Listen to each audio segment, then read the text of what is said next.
confiance à personne. Franchement, c'était super super bien. Moi j'ai vraiment bien aimé, je m'attendais pas à accrocher autant avec cette actrice là. Et ouais, c'était bien bien sympa. Après, il y a Clark. C'est une mini-série Netflix. Et ça a été mon plus gros coup de cœur de tout ce que je vous présente. C'est vraiment une mini-série. Je trouve que le montage est tellement dynamique, hyper bien fait. La voix française, elle match super bien avec l'acteur et tout ça. L'acteur, je ne sais plus qui c'est, mais il est vraiment vraiment bien. Il joue très bien, très très accrocheur, on a vraiment envie de le suivre.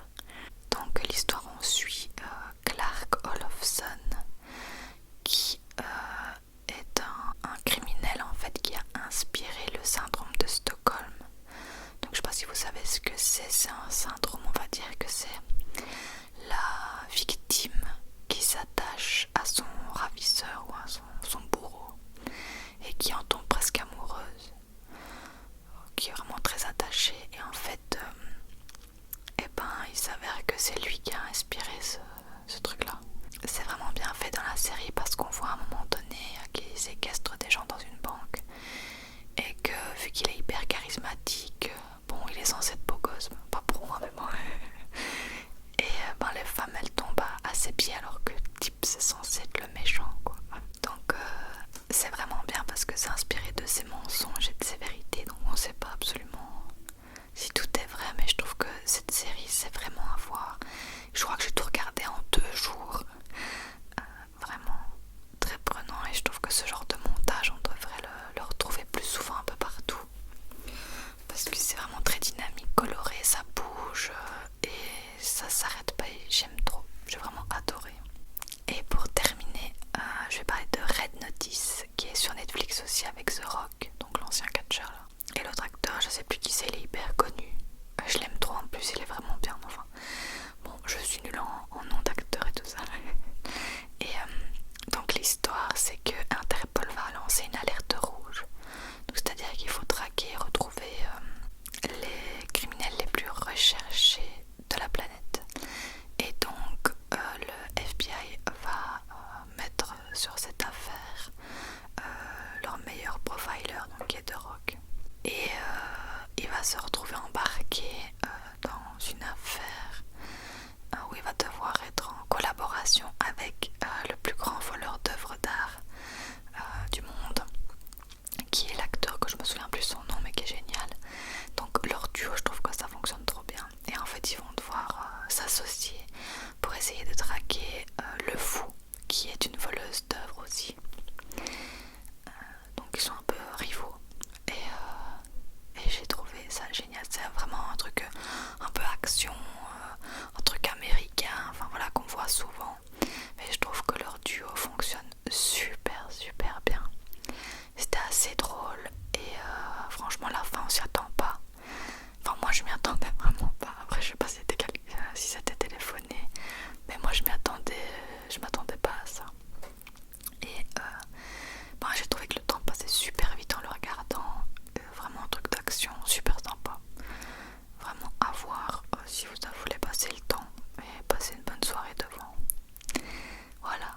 Et je vais laisser ma place à Arnaud qui va vous présenter lui aussi 4 films et séries. Et j'espère que ça vous plaira, que ça vous aura donné des idées de choses à regarder prochainement. Et du coup moi je vous retrouve très vite dans une nouvelle vidéo ASMR et c'est à toi Arnaud. Bonjour à tous, c'est Arnaud ASMR. Merci beaucoup à Laura de m'inviter sur sa chaîne. Je vais vous parler ici de 4 films et séries que j'ai vus récemment, donc sur Canal et Netflix. Et donc, écoutez, c'est parti. Je vais commencer avec la série. Il s'agit de La Flamme, donc une série réalisée par Jonathan Cohen, avec Jonathan Cohen. Donc Jonathan Cohen, très connu pour Serge le Mito, hein, qui avait commencé en tant que... Enfin, il n'a pas commencé, mais on l'a beaucoup découvert dans Bloqué avec Orelsan et Gringe, et après il a eu sa propre série sur Canal et tout ça. Et donc là, la flamme, enfin le flambeau, c'est la suite de La Flamme. La Flamme que j'avais moyennement aimé, enfin j'avais regardé la moitié de la saison, puis j'avais pas trop accroché, mais je pense que j'étais pas trop dans un mood pour regarder ce type de comédie. Et donc là, on a attaqué le flambeau, et on a tout regardé très rapidement, je crois, en 3 jours, 4 jours. Franchement, c'était vraiment, vraiment drôle. J'ai beaucoup rigolé, alors c'est de l'humour. Soit absurde, soit con-con. Mais franchement, c'était très très drôle. Et Cohen, il est toujours excellent. Mais il a un casting en plus tout autour de lui qui est assez fabuleux. Notamment, il y a Kadmerat, il y a Leila Bekti, il y a Pierre Ninet, il y a Mister V, Jérôme Commander. Qui a encore j'ai oublié son nom, un autre acteur très connu. Bref, il y a plein de beaux mondes. Ils ont tous des personnages assez atypiques et très très différents les uns des autres, et franchement ça fonctionne bien. Donc c'est une parodie de koh. Donc à la fin de chaque épisode, il y a un des candidats qui est éliminé. Donc on suit un peu ça comme une télé-réalité. Mais une télé-réalité où il n'y a rien qui fonctionne, où c'est complètement débile, où tous les personnages sont stupides. La palme pour le personnage de Jonathan Cohen qui est incroyablement débile. Non, franchement, c'était vraiment, vraiment marrant. Et puis de bout en bout, parce que c'est vrai que pour La Flamme, j'étais pas trop dedans. Là, c'était une parodie du Bachelor, peut-être que ça me parlait moins aussi, parce que je connais moins l'émission. Mais voilà, franchement, je recommande pour ceux qui l'ont pas vu. Donc je l'ai vu sur MyCanal, donc Canal Plus quoi. Et n'hésitez pas du coup à aller jeter un œil, parce que franchement c'est sympa. J'ai vu ensuite, alors là ça commence à dater, j'ai vu Balle perdue. Balle perdue, un film, une production Netflix, avec notamment Nicolas Duvauchel, non, si c'est ça. Nicolas Duvauchel, oui, c'est ça. Ramzy Bedia et évidemment le personnage principal, Alban Lenoir. Donc c'est un film d'action français, cocorico. Donc rien que pour ça déjà, ça vaut le coup parce qu'on n'en a pas tant que ça qui sortent. Et moi je suis un fan de films de genre. Et donc là, du coup, j'étais vraiment content de voir un film français sur Netflix. Donc il est sorti il y a longtemps, mais j'étais complètement passé à côté. Je me suis dit, bon allez, vas-y, regarde-le. Et franchement, c'était bien. Alors le film n'est pas parfait. Il n'est pas parfait parce que son scénario reste très simple et il y a quand même quelques facilités. Ces personnages aussi manquent un peu de développement, faute de temps, et je pense aussi faute de moyens. Parce que du coup le film il est très court, hein, il dure tout juste 1h30. Et je pense qu'ils ont voulu vraiment dépenser le maximum d'argent dans les scènes d'action pour que ce soit impressionnant. Et avec, je suppose, un plutôt petit budget, le film arrive à faire vraiment de belles choses. Les scènes d'action sont très marquantes, que ce soit les scènes de baston, notamment une scène de baston dans un commissariat où le noir il est incroyable et tout, il y a des cascades qui sont géniales. Et il y a aussi des scènes évidemment de course-poursuite en bagnole qui fonctionnent très bien. Et notamment vers la fin, franchement c'est très impressionnant. Donc c'était très bien. Même si le film est perfectible, même si effectivement dans son scénario il y a beaucoup de facilité je trouve. Et ça peut être un peu prévisible si on a vu beaucoup de films d'action. Mais quand même ça marche, ça tient la route, c'est cohérent.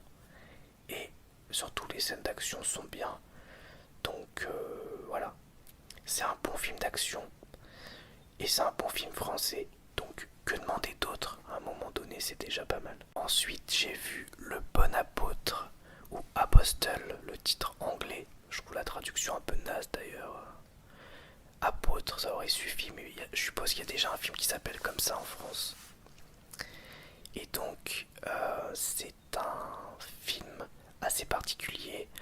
On pourrait dire que c'est un genre de film d'horreur, mais ouais, c'est très particulier. Donc c'est un homme qui débarque dans un village. On est, je pense, c'est vers, je sais pas trop quelle période, je dirais 1800 peut-être. Ouais, je pense. Et c'est un homme qui se retrouve dans un village avec un genre de secte où il veut sauver sa sœur qui a été kidnappée. Et donc il se fait passer pour un nouveau membre de la secte pour essayer de découvrir où est sa sœur. Et il se rend compte qu'il se passe plein de trucs hyper bizarres dans cette secte, dans ce village, évidemment. Et ça donne lieu à des scènes quand même très très noires, très sombres, très violentes. Il y a aussi des scènes d'action très violentes. Et franchement, c'était vraiment très bien. Donc c'est réalisé par Gareth Evans. Je dis pas de bêtises, que je confonds toujours Gareth Edward et Evans. Ouais, je crois que c'est Gareth Evans. Qui a fait notamment, qui est connu pour The Raid 1 et 2. Et moi j'avais beaucoup aimé sa série Gangs of London. On retrouve un peu de ça dans les scènes d'action, même si elles sont moins chorégraphiées, moins impressionnantes, mais elles sont quand même très impactantes. Mais le film n'a pas tant d'action que ça, et c'est un film qui est vraiment très différent du reste de sa filmographie, dans le sens où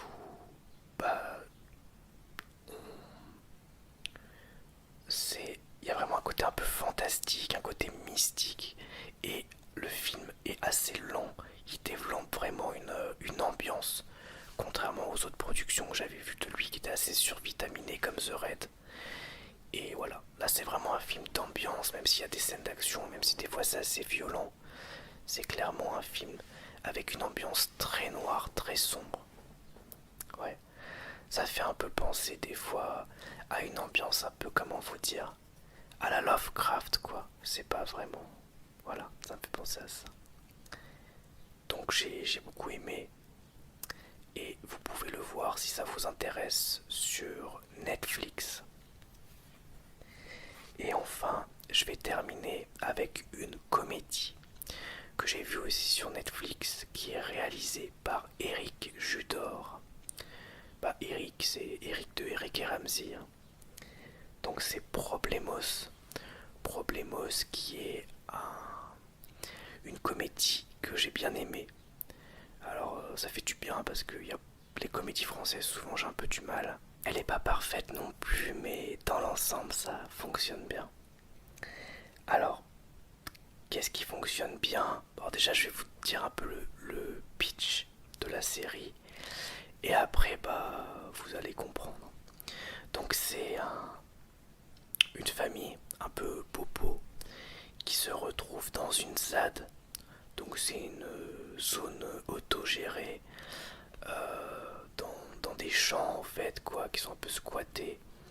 Et c'est des gens voilà qui sont dans un système d'autogestion en marge avec la société, donc un peu hippie, etc. Hippie baba cool quoi.